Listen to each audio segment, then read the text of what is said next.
Wanaman, tu wanaman kan. Sasa.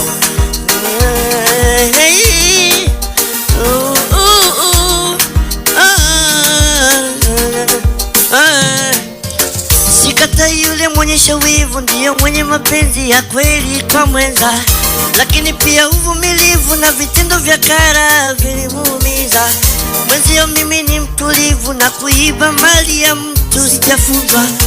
Unadhani lawama alakubalia mimi na nyuma.